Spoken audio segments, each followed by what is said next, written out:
Vale. Buenos días.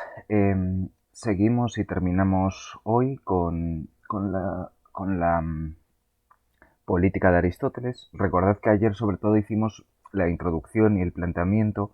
Para Aristóteles la política, recordemos que no es normativa en el sentido de que la política no confronta, digamos, visiones distintas que los individuos tienen de cómo deberían vivir o de cuáles son sus intereses, y entonces pues estos individuos en una votación o digamos por cualquier otro medio pues tratan de imponer sus intereses sobre los demás o tratan de seducir o digamos convencer por la vía retórica a los demás, sino que la, la política eh, la política es descriptiva o trata de ser descriptiva. ¿En qué sentido es descriptiva? En el sentido de que la política es una parte más de la naturaleza humana. Y entendíamos la política como el estudio de las comunidades humanas. ¿Y por qué las comunidades humanas son políticas? Porque son, digamos, si tenemos que resumirlo, comunidades orientadas a una virtud que es la justicia. ¿Sí? Toda ciudad busca la justicia y el problema es que la busca de una manera determinada. Eh, Decíamos entonces que la política está vinculada con la ética a través de esta virtud. Eh, por, otra, por otra parte, Aristóteles definía al ser humano como un animal que hoy llamamos racional y si queréis, pues, si queréis resumirlo, que era un animal racional. En la política, en las traducciones que manejamos hoy, se dice que es un animal que posee palabra, ¿vale? Lo importante sobre todo es que los ciudadanos de esta polis o los habitantes de esta ciudad deliberan o discuten acerca de lo justo, acerca de lo que es la justicia. Alguien puede pensar que ya nos estamos contradiciendo, porque estamos diciendo, por un lado, que la política no es normativa en el sentido de que no habla de lo que debería ser o de que no habla, por ejemplo, de los intereses de los individuos, pero por otra parte estamos definiendo la diferencia entre comunidad política y el resto de, digamos, comunidades de abejas o de hormigas, en esta capacidad deliberativa. Entonces, ¿cómo es posible sostener a la vez que Aristóteles trata de no ser normativo o de no ser platónico o de no pensar la política a partir de un deber ser o a partir de una consideración acerca de lo conveniente, eh, sino que, por decirlo así, que Aristóteles trata la política de modo descriptivo? ¿Cómo es eso posible? Bien, pues habría que entender que lo justo eh, es algo que está por encima de las consideraciones particulares. Para entender esta deliberación acerca de lo justo, nosotros tenemos que contrastar eh, lo que se llamó después libertad negativa o libertad de, o la libertad que cada uno tenemos para hacer con nuestro tiempo y con nuestra vida lo que nosotros queramos, sin molestar, sin importunar o sin dañar a los demás. Esta idea de que mi libertad termina donde empieza la de los demás, o que mi libertad empieza donde termina la de los demás, o si queréis, la idea de libertad como no interferencia, que es una idea moderna de libertad. Cada uno tiene derecho a buscar el bien, eh, su propia concepción del bien, como quiera. Contraponemos eso con una idea, eh, digamos, común de justicia. Todos nosotros, por supuesto, podemos tener ideas distintas acerca de lo justo, pero todos nosotros buscamos lo que es justo. Y al buscar lo que es justo, eh, buscamos aquello que es común. Lo justo es aquello que vale para mí y para los demás. En cambio, digamos, que en la concepción de la justicia y en la concepción de la ciudad que tenemos en el mundo moderno, eh, puede ocurrir que haya diversidad legítima de pareceres, diversidad legítima de ideas, en este caso de bien. Y entonces, en el mundo moderno, eh, la organización política tiene que tratar de ensamblar o tratar de coordinar las distintas concepciones del bien, de manera que ninguna se imponga.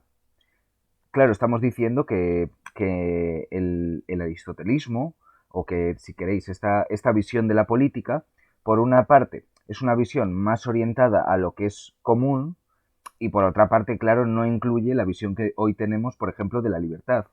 ¿Sí? Lo importante cuando somos ciudadanos no es pensar en nuestra propia concepción del bien y en que la polis, la ciudad, proteja, preserve o al menos no moleste a nuestra propia concepción del bien, sino que hemos de buscar aquello que es justo.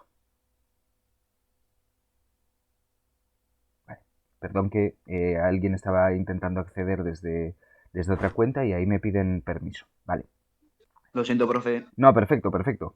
Em, pues entonces, este contraste es importante después para cuando veamos Rousseau y en general para entender bien qué nos quiere decir Aristóteles, ¿no? La justicia, la idea de justicia que mantenemos es el bien de la sociedad o es el bien de la comunidad. Y este bien se contrapone a, pues, a la visión del bien que tienen las sociedades liberales modernas, en la que cada uno puede tener una visión de lo que es bueno distinta. Y no decimos solo en el mundo moderno que deberíamos hacer una especie de super sofística y hacemos una encuesta de qué nos parece bien y eso lo ponemos en las leyes, sino que además hay ciertas concepciones del bien que deberían ser preservadas o que deberían ser protegidas, ¿sí?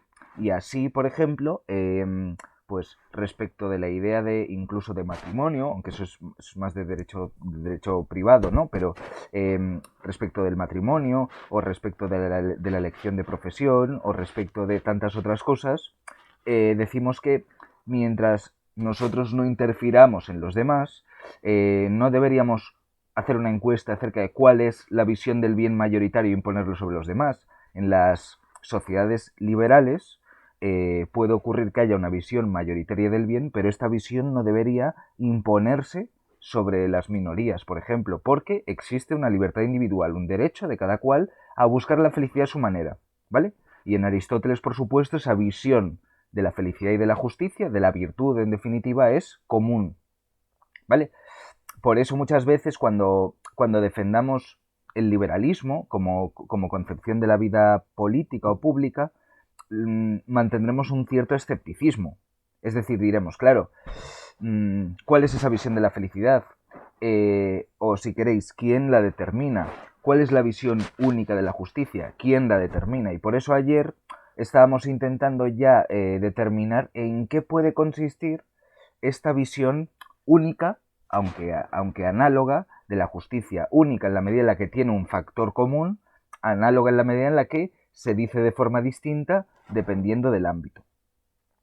Yo decía que si queremos encontrar un criterio para entender lo que es la justicia, necesitamos, sobre todo, pues analizar la justicia como analizamos cualquier sustancia. La justicia tiene una materia y una forma, por supuesto, tiene una causa eficiente y una causa final. Y lo importante, sobre todo, recordad, es el carácter formal.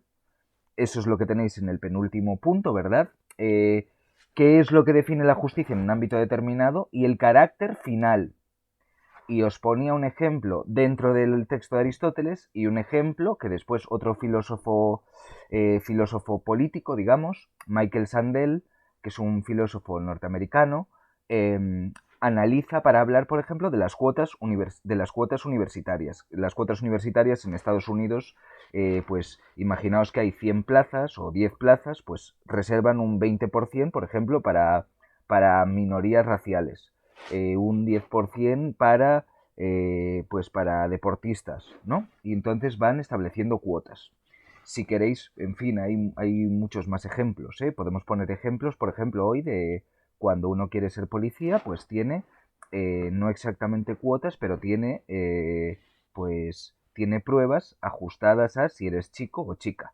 ¿Y por qué se pretende eso? Porque se entiende que uno de los fines de esa actividad, universidad, policía, en el caso de Aristóteles, la distribución de flautas, pues que esa actividad no solo pretende un fin virtuoso, que puede ser la buena música puede ser la protección de los ciudadanos, o puede ser la obtención de la excelencia académica o de los buenos médicos o lo que fuese, sino que también tienen como fin la diversidad.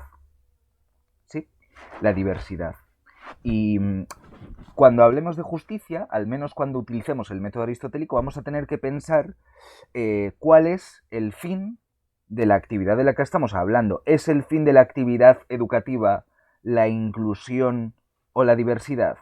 ¿Y hasta qué punto lo es? Y si eso es así, estaremos premiando cosas distintas. Michael Sandel llega a decir que, claro, una carta de admisión de una universidad que se lo tome en serio debería felicitarnos, por ejemplo, por haber nacido con rasgos que la universidad está buscando en aras de promover la diversidad.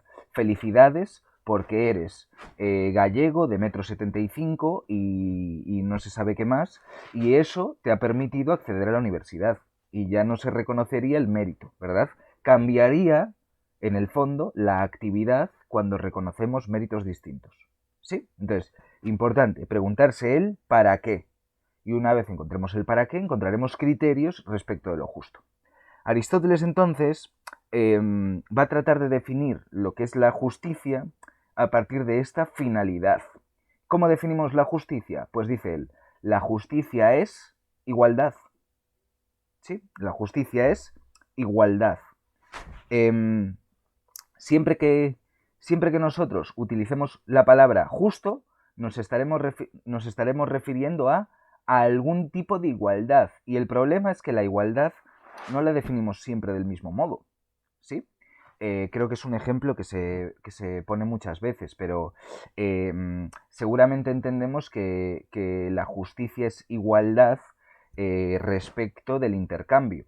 Quiero decir, si alguno de vosotros, pues si habéis celebrado un cumpleaños hace poco, imaginaos que vosotros habéis puesto, pues por lo menos no sé, pues yo conozco gente que lo que hace es reunir dinero o sea, se pone. Sí, no pasa nada, no pasa nada. De todas formas, recordad que yo esto además lo grabo. Si os habéis perdido algo o a veces va mal la conexión, yo lo subo y podéis verlo después, lo que ya hayáis perdido. Vale, perfecto. Entonces, esa igualdad, pues en el caso, por ejemplo, de poner dinero para un cumpleaños, pues es una igualdad pura. Quedamos todos en poner 3 euros, 2 euros, 5 euros, ¿no? Y entendemos que lo justo es que todo el mundo contribuya exactamente lo mismo. ¿Sí? Rápidamente se os va a ocurrir contraejemplo y veréis que eso lo va a tener en cuenta Aristóteles. Pero la primera intuición es que lo justo es lo que es igual para todos. ¿Vale? Ahora, si queréis un ejemplo más claro, que esto en antropología se estudia mucho y conecta la justicia con la envidia. Si yo hago un regalo, para simplificar, un regalo, pongo el ejemplo y hablas, Diego. Si yo doy un regalo, vamos a poner de 5 euros a un amigo, y en mi cumpleaños mi amigo, con la misma capacidad adquisitiva, etcétera, me da un regalo de 1 euro, entendemos que ahí hay cierta, digamos, injusticia o hay cierta desproporción, ¿verdad? No me ha dado igual por igual, ¿sí? Me ha robado. Y entonces me ha hecho trampas, ¿verdad? La justicia ahí la consideraríamos como igualdad pura. ¿Sí? Diego.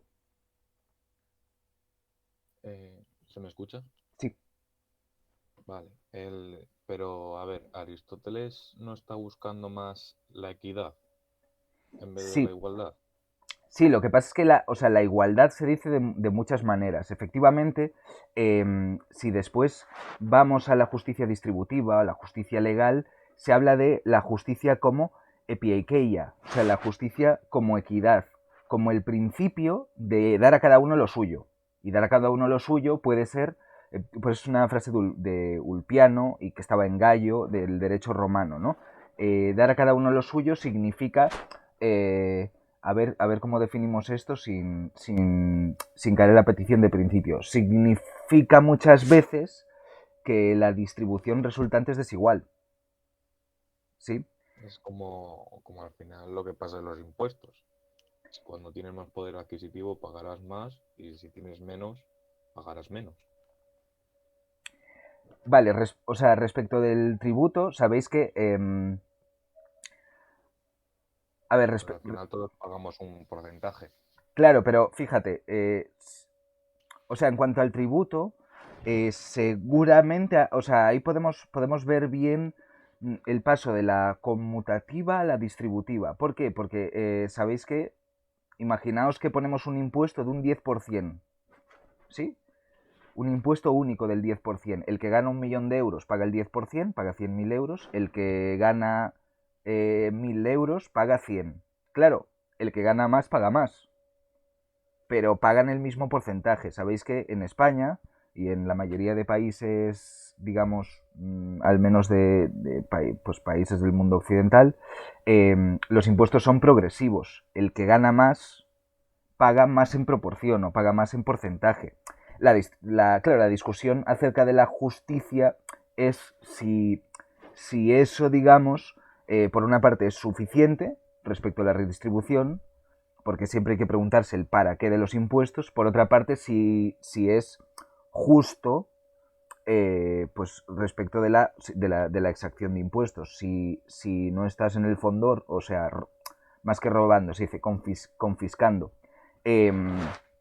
Claro, hablaríamos ahí de equidad, pero es que la equidad sería una igualdad dada más que aritméticamente, como sería el caso de la justicia conmutativa, que es igualdad pura, sería dada proporcionalmente. ¿Sí?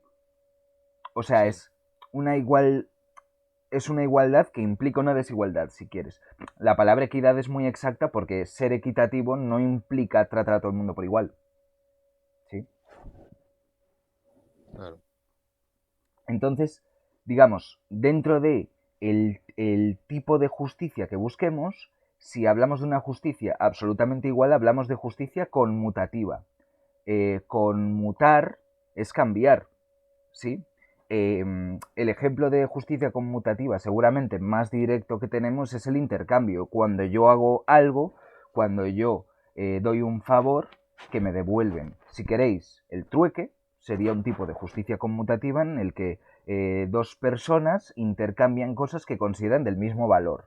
Pues yo te cambio una libreta o te cambio los apuntes de filosofía por los de economía, por ejemplo. Si lo cambiamos es porque consideramos que tienen el mismo valor. O si queréis, el intercambio que se produce cuando hay pues un intercambio con dinero, o sea, cuando hay una relación de compra-venta. Sí, yo doy dinero a cambio de algo que considero que tiene el mismo valor. Los que hayáis dado economía o los que hayáis dado Marx el año pasado sabéis que, bueno, muchas veces se explica precisamente al contrario, se explica en términos de que si intercambiamos es porque consideramos que lo que recibimos, ambas partes, vale más que lo que damos, ¿vale? Pero es sobre la base de un mismo, digamos, valor de cambio. La justicia conmutativa muchas veces se puede explicar en términos de intercambio voluntario. Aristóteles aquí dice que cuando hay un intercambio voluntario no se produce daño nunca o no se produce nunca injusticia. Esto después los latinos, y esto ha pasado a nuestro sistema jurídico, lo bautizaron del siguiente modo: volenti, los que quieren, o lo que es voluntario, non fit injuria, no hace daño. Pues si queréis, es la idea de que cuando hay una relación entre dos o más personas y esa relación es voluntaria o es consentida, no existe ningún daño. ¿Sí? Para terceros puede ser molesto, pero para si esas dos personas están de acuerdo no existe el daño. Hasta el punto que una relación entre dos personas que se meten en un cuadrilátero y se van a pegar puñetazos, pues esa relación, digamos, no sería injusta en la medida en la que ambas personas se han puesto de acuerdo en practicar un deporte al que llamamos boxeo. ¿Sí? Hemos estado de acuerdo y entonces, con arreglo a las reglas del juego, es posible que nos produzcamos, digamos, cierto daño físico. Pero ese daño físico no es una injusticia, como si sería una injusticia que hubiese una pelea callejera, claro, porque ahí no hay voluntariedad. La justicia conmutativa entonces la podemos definir con arreglo a una igualdad voluntaria. Repito, siempre tiene que haber igualdad. Aristóteles, esto lo introduzco para que veáis que la visión que se tiene de la economía y del comercio es muy distinta y que esa la arrastraremos prácticamente hasta el siglo XVI. Para Aristóteles hay un tipo de intercambio que sí que es condenable moralmente, sobre lo que Platón llamaba los zánganos, ¿verdad? ¿Qué ocurre cuando yo intercambio dinero por un bien? En ese caso hay voluntariedad, pues está bien, ¿verdad? Porque lo cambias por una cosa y esa cosa pues la valoras objetivamente y estableces cierta igualdad. Pero ¿qué ocurre cuando yo intercambio dinero por promesas? Es decir, yo necesito ahora mismo, por ejemplo, se me está estropeando el ordenador y entonces necesito 200 euros o 300 euros para comprarme un ordenador nuevo y no los tengo. Entonces pido a uno de vosotros esos 200 o 300 euros para comprarme un ordenador. Vosotros me lo prestáis y a cambio me pedís ese dinero más un porcentaje de ese dinero. ¿Cómo llamamos ese porcentaje? Los intereses, ¿no? Los intereses. No sé, ¿quién lo ha dicho? Yo, profe. Ya, gracias yo. Fran. Fran, vale.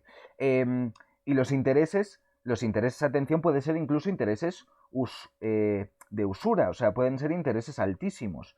Si aplicamos el principio este de Volenti, el principio de que cuando hay voluntad no hay daño, pues parece que no debería haber problema, ¿verdad? Yo acepto pagar 200 euros por un ordenador más los intereses que en este caso Fran me quiere cobrar, que Fran me va a cobrar un 100% de intereses. O sea, me va a cobrar los 200 euros que le tengo que devolver más los 200 euros, 200. Otros 200. Y yo he aceptado.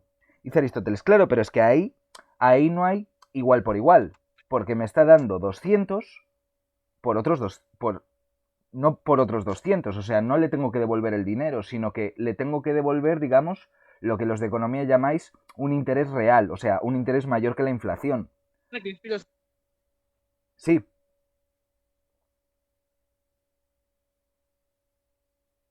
Vale, sí, a veces escucho algunos ruidos, si veis que sigo, pues volvéis a hablar o levantáis la mano, como sea, ¿vale?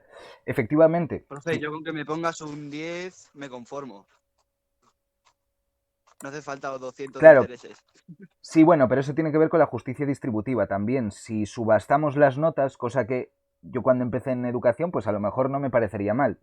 El problema es que, claro, el significado de lo que es la escuela cambia y ya no estaríamos distribuyendo bienes de mérito, con los que clasificar a la gente según la capacidad de estudio, esfuerzo, inteligencia, etcétera, sino que estaríamos, claro, los títulos firmados por el rey ya significarían otra cosa. Yo sé que vosotros pensáis en términos marginalistas y decís, bueno, pero no, por un par de asignaturas, pues bueno, no estaría mal. En todo caso, eso habría que subastarlo. Vale, entonces, pero tenemos ese principio, claro, desde el punto de vista comercial, diríamos, es un intercambio voluntario, es aceptable. En la medida en la que Aristóteles va a tener cierta consideración hacia el fin de la actividad, dice, claro, intercambiar n dinero por n más el x% de dinero, más el interés que yo ponga, ya es un desajuste, sería una injusticia, y entonces los intereses son mal vistos. Esta visión la hereda después la Iglesia Católica y en el fondo, y esto permitidme la chanza, cualquiera de nosotros cuando va a un banco o cuando va a comprar algo, quizás vosotros paguéis intereses por comprar móviles, por ejemplo, pues ahí, claro, uno se vuelve aristotélico y dice, joder, es que una cosa es cobrar intereses y otra cosa es el robo que me están haciendo, ¿no? Entonces, justicia conmutativa es en pura igualdad aritmética. Doy n por n. O sea, es intercambiar bienes del mismo valor. ¿Sí?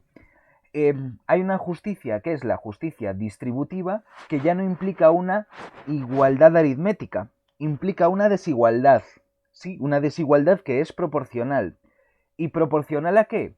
Proporcional al mérito, o si queréis, proporcional a el bien que se está distribuyendo, a la actividad que se está realizando. Esta sería la... creo que cuando hablamos de justicia distributiva podemos entenderlo bien, ¿verdad? Dar más al que merece más y menos al que merece menos. ¿Sí? Un ejemplo de justicia distributiva, cambiamos de conmutativa a distributiva, es, digamos, el bien que repartimos en la escuela. Vamos a decir que el bien que repartimos en la escuela se significa en las notas. Y entonces tenemos, pues, una primera idea de igualdad en la que ponemos a todo el mundo la misma nota. ¿Sí? Hacemos una especie de, pues, un aprobado general y ponemos a todo el mundo un 5. ¿Sería eso justo? Pues a pesar de que hay una igualdad, esa igualdad, digamos, no respeta la naturaleza del campo que estamos distribuyendo, porque estamos dando más al que ha dado menos y menos al que ha dado más. Es injusto en la medida en la que la actividad cambia, en la medida en la que no se promueve determinado tipo de bien, el bien con miras al cual toda actividad se constituye o se realiza. Recordad la definición de la ética. Quiero decir, cuando justifiquemos la justicia distributiva, no hagamos una justificación de otro tipo, utilitarista. Me explico. Hay experimentos sobre esto, ¿no? Imaginaos las notas que tenéis, que recordáis cuál era la nota media de la clase. Vale, supongamos ahora que la nota media que tenéis en conjunto la distribuimos de tal modo que quede una igualdad. O sea, los que han tenido de media un 8,5 pasan a tener la nota media, ¿sí? Vamos a decir que es 5, y los que han tenido una nota media por debajo de 5 pasan a tener un 5 también, ¿no? Entonces, este experimento se ha hecho con alumnos. ¿Qué ocurrirá en el examen siguiente? ¿Cuál será la nota media en el examen siguiente?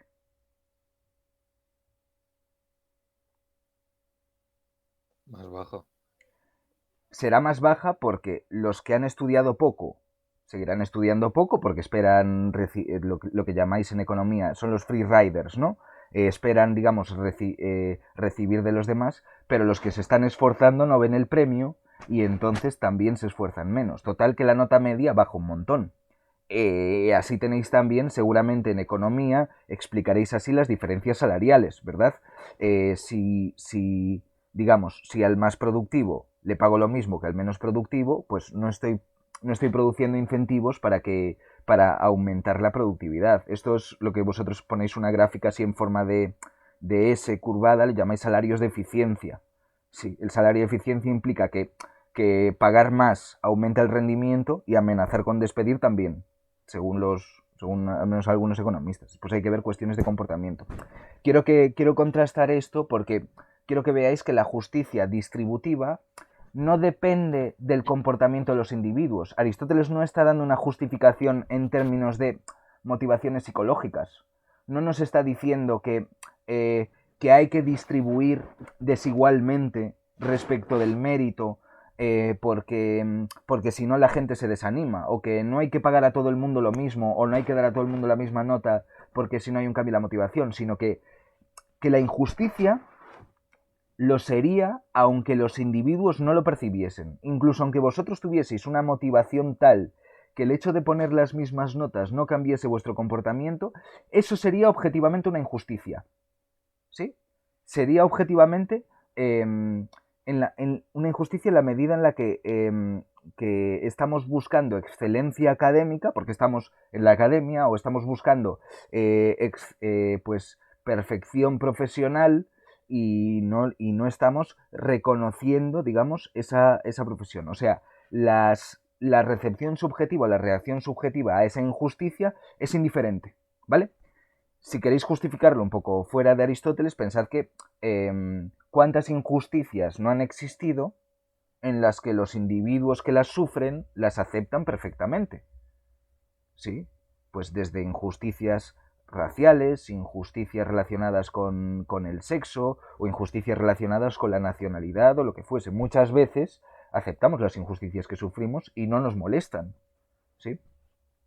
Bien, hay después igualdad legal, o digamos justicia legal, y la justicia legal, para Aristóteles la legalidad es muy importante porque la legalidad implica la superación de las pasiones o el capricho. La igualdad legal es la capacidad que las sociedades tienen para regirse racionalmente. Y Aristóteles Aristóteles defiende la justicia legal como algo muy importante en la medida en la que las leyes las aprobamos racionalmente, es decir, las aprobamos respecto de lo mejor de nosotros mismos, y además las leyes son la razón humana sin pasiones. La razón humana sin pasiones.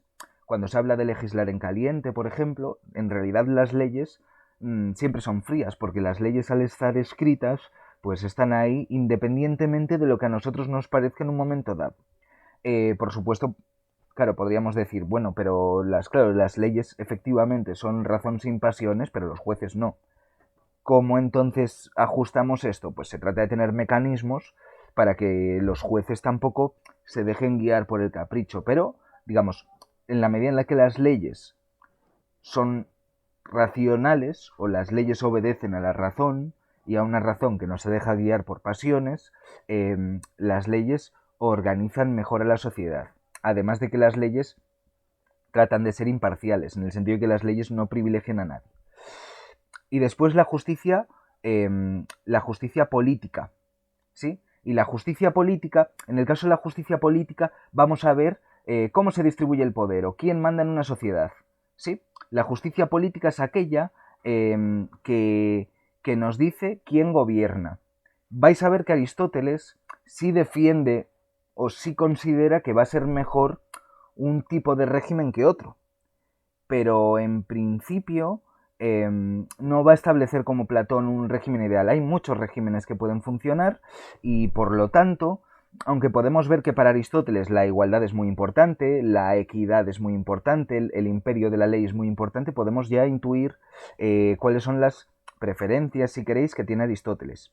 La justicia, entonces, tiene esas 4 acepciones y vamos a ver que para Aristóteles, por terminar de ver esta visión, para Aristóteles es muy importante satisfacer 2 fines, que los vamos a ver también cuando hablemos de cómo funcionan los regímenes. Primero, Aristóteles, voy de derecha a izquierda en el penúltimo punto. Para Aristóteles, la equidad o la justicia como equidad es el fin último, ¿sí? Si queremos ver lo justa que es una sociedad, tenemos que ver que sea equitativa, que respete estos principios de justicia, pero además que sea próspera. Y que sea próspera implica que tenga bienes suficientes para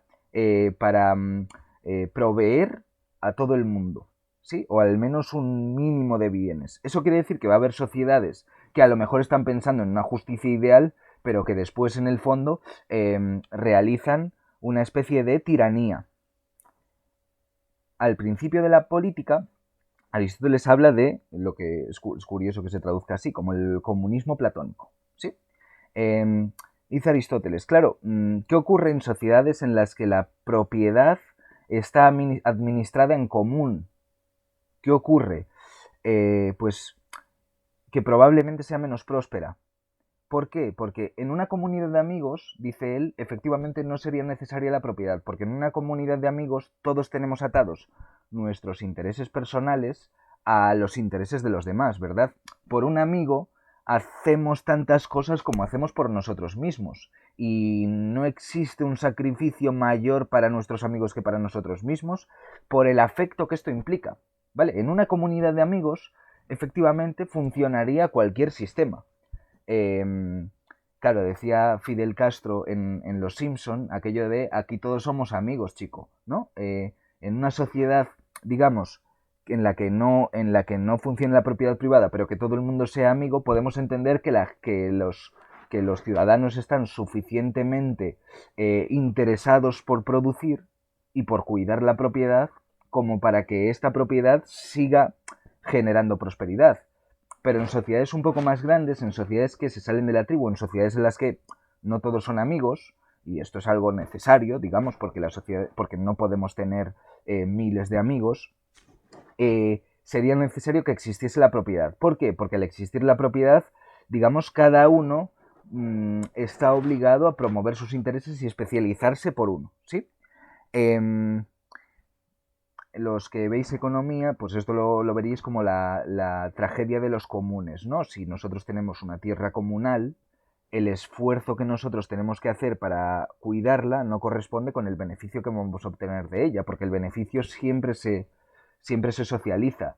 Y entonces al final tenemos que todos tenemos incentivos al mínimo esfuerzo, pero a exigir, digamos, el máximo de resultado. Esto es la tragedia de los comunes, el artículo aquel famoso de Harding.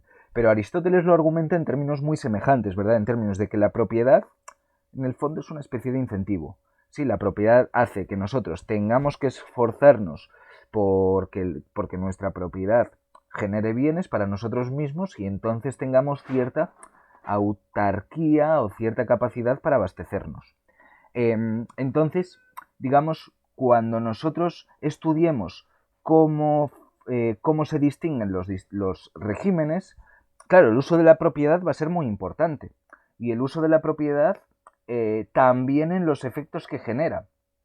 Vamos a ver qué significa esto, pero veremos que si queremos analizar los regímenes, vamos a tener que ver, y os juro que esto es Aristóteles, esto no es una lectura marxista de Aristóteles. Para Aristóteles, si queremos estudiar los regímenes políticos, tenemos que estudiar cómo está distribuida la propiedad. O si queréis, qué poder tienen los pobres.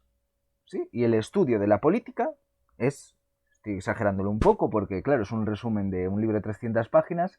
El estudio de la política es el estudio del poder que tienen los pobres.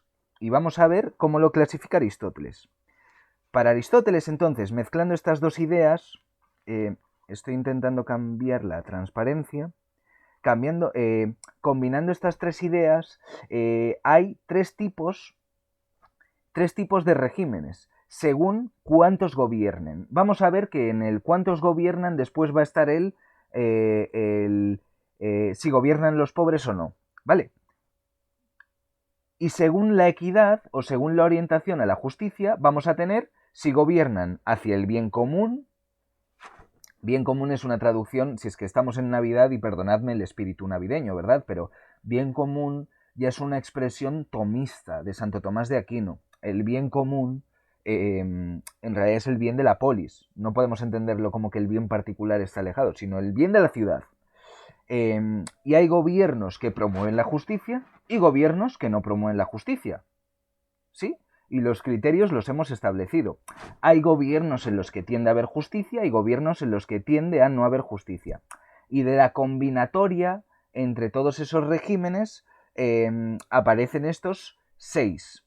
Si gobierna uno hacia el bien común, tenemos una monarquía. Y atención, porque las monarquías pueden ser justas. ¿Sí? Entendamos por monarquía no lo que existe en España, o lo que existe en España ya es una versión muy atenuada de una monarquía. Pensad en monarquía como un sistema en el que el rey tiene capacidad ejecutiva y legislativa. Sí, el rey tiene la capacidad para tomar decisiones que conciernen a lo que se considera justo en esa sociedad. Justicia conmutativa, justicia distributiva, justicia legal y, por supuesto, la política, porque ahí, digamos, quien manda en la polis es uno, es el monarca. Si gobierna en contra del bien común, tenemos la tiranía. ¿Sí? Si gobiernan varios hacia el bien común, aristocracia, y si gobiernan contra el bien común, la oligarquía. Y si gobiernan muchos hacia el bien común, llamamos ese régimen, aquí Aristóteles cambia alguna vez, pero vamos a llamar al régimen en el que gobiernan muchos orientados al bien común, orientados a la justicia, república, y a los que gobiernan contra el bien común, demagogia o democracia. ¿Sí? Yo voy a transformar esta cuantificación de 3, ¿no? 1, varios, muchos, en 2, porque Aristóteles en el fondo ve que, claro, que es confuso, que hay un problema aquí que llamaríamos en lógica de sorites, ¿verdad? Porque, claro, ¿qué diferencia hay de 1 a varios? Cambiamos un régimen porque haya una sola persona, pero es que nunca gobierna uno. Es imposible el gobierno de uno, y vosotros recordaréis aquella frase poética de Luis XIV, ¿no? El Estado soy yo. No, señor, el Estado no eres tú, porque en cuanto los que tienen los fusiles o los que tienen las armas conspiren contra ti, el Estado ya no eres tú. El Estado eres tú y es el cardenal Richelieu y es un montón de personas. Entonces, nunca gobierna uno, sino que gobiernan varios. Así que resulta para Aristóteles que las monarquías no existen. No existen propiamente. Por supuesto que hay individuos a los que llamamos monarcas, pero claro, es una visión irreal del Estado. Pensar que hay un individuo que habla y al principio es el verbo y el verbo se hace carne legal. ¿Sí? Cuando uno quiere estudiar la justicia política o la estructura de la política, tiene que estudiar no solamente el monarca, sino la cadena de mando. No estudiasteis todavía la transición, pero no sé por dónde vais en historia, la verdad. Pero sabéis que tan importante como estudiar los reinados, supongo que estaréis por Isabel II, pues es estudiar los militares en el reinado de Isabel II. Y no solo porque Isabel II, digamos que tuviese cierto amor por los militares, ¿sí? Sino también por el poder que tenían. Bien. Entonces, gobiernan varios, no uno. Así que eliminamos, y por supuesto Aristóteles después analiza monarquías o tiranías porque se proclaman así, ¿verdad? Pero en realidad gobiernan o varios o muchos. ¿Sí? Aristóteles también va a eliminar...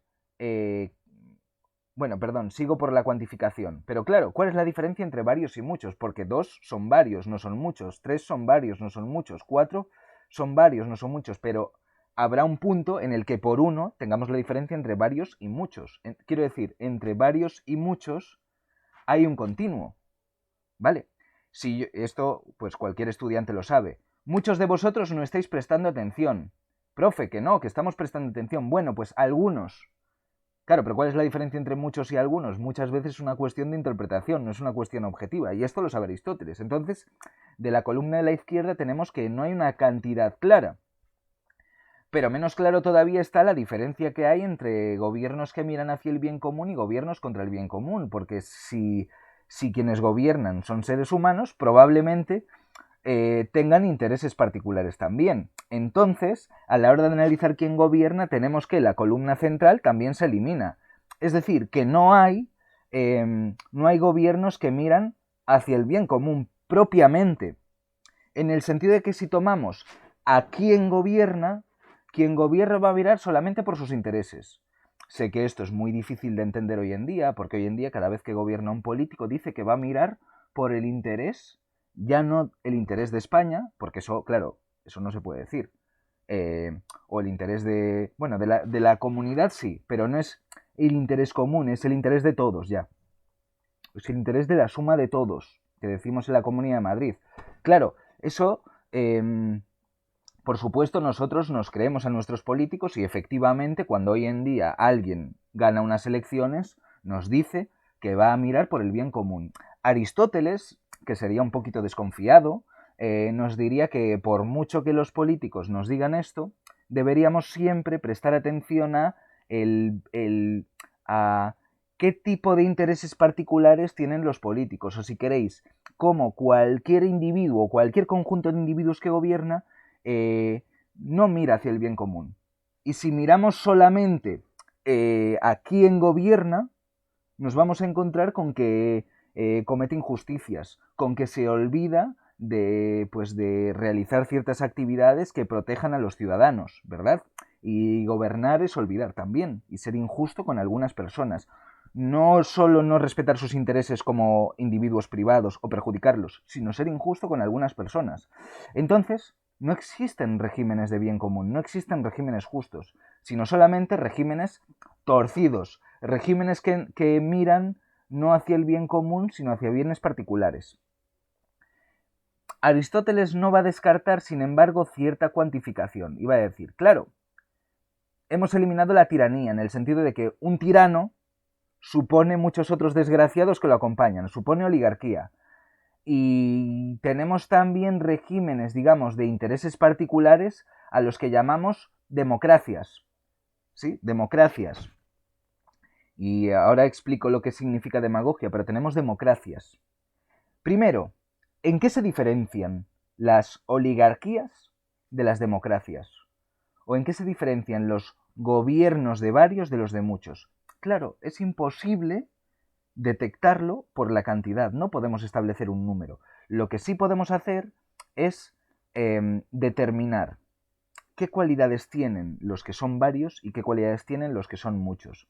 Y como os decía, Aristóteles encuentra una clave en la propiedad. ¿Sí? Los que son pobres suelen ser muchos en la mayoría de sociedades. Los que son ricos suelen ser pocos en la mayoría de sociedades. Entonces vamos a entender la oligarquía no como el gobierno de varios directamente, sino como el gobierno de los ricos.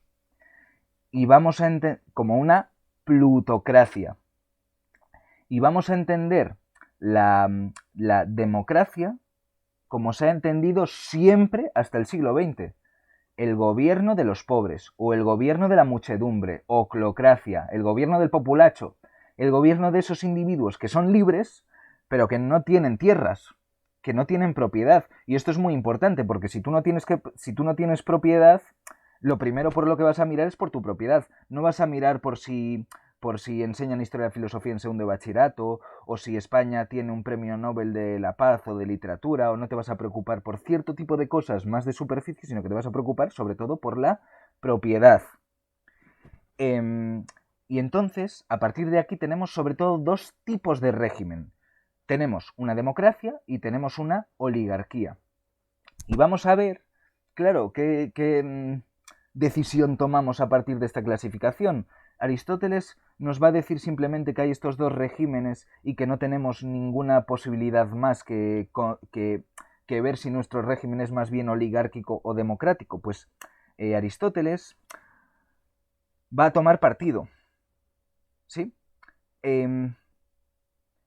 Va a tomar partido, lo veis aquí al final, por la república como género mixto. Y decís vos, y podéis decir, claro, pero como la república, no hemos dicho que la república es un régimen que mira al bien común, y esos regímenes no existen, son cuentos de hadas.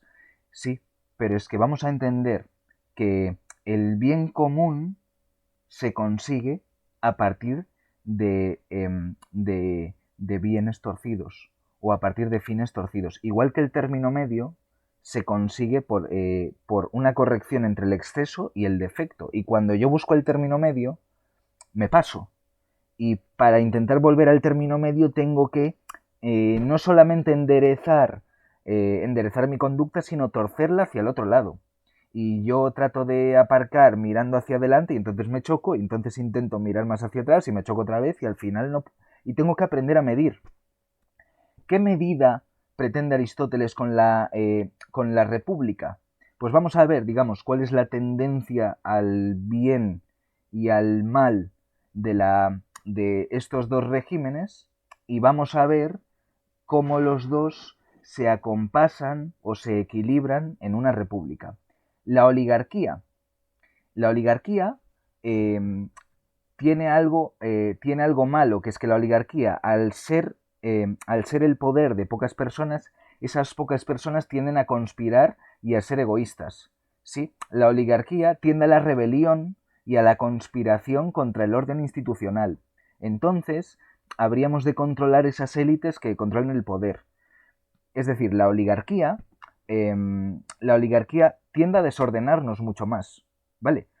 Si os fijáis, digamos, en lo que habéis aprendido de historia, Aristóteles, por supuesto, habla de los corintios y de los espartanos y estudia ese tipo de élites, pero si vosotros estudiáis la historia veis que son mucho más comunes las revueltas de palacio o las revueltas de las élites que las revueltas, digamos, ciudadanas, que esas normalmente no duran tanto.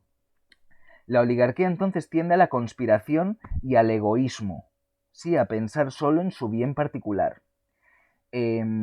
Por otra parte, la oligarquía normalmente tiene algo más de formación. O sea, la oligarquía suele corresponder con cierta élite que es capaz de dirigir económicamente, de tomar decisiones. ¿Sí? Por otra parte, la democracia tiende, como males, a la demagogia, es decir, en la medida en la que hay un poder democrático, para intentar seducir a la mayoría, tratamos de convencerlos con bellas palabras y evitaremos, digamos, evitaremos decir cosas que, aunque sean verdaderas, a los ciudadanos no les gusten. Hablaremos al vulgo en necio para darle gusto, y entonces, a partir de ahí, caeremos en la adulación democrática. Por otra parte, la democracia genera un mal incentivo económico. El mal incentivo económico es que, dado que la democracia es el sistema en el que gobiernan los pobres, es muy fácil controlar a los pobres. Promételes dinero y ya está.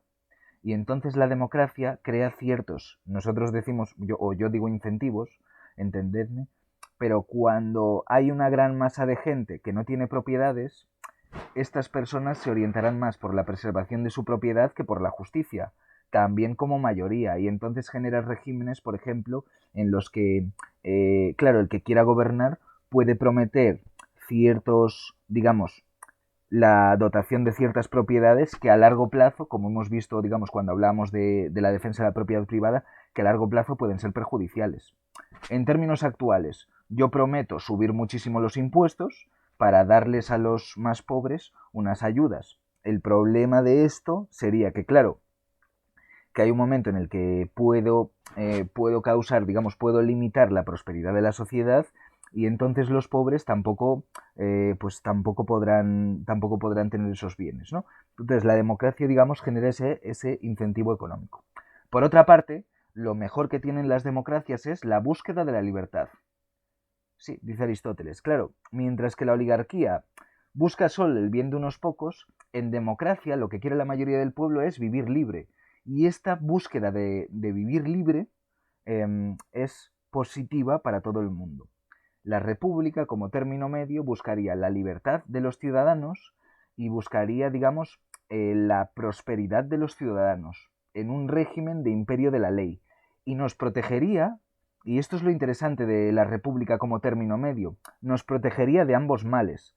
¿Por qué? Porque vigilaría a las élites que gobiernan y entonces un individuo que es republicano no es republicano porque considere que los Borbones deberían tener un trabajo u otro, sino que intenta que la élite, sea cual sea, esté controlada y esté vigilada, porque sabe que si no, tienden a la conspiración y al interés personal.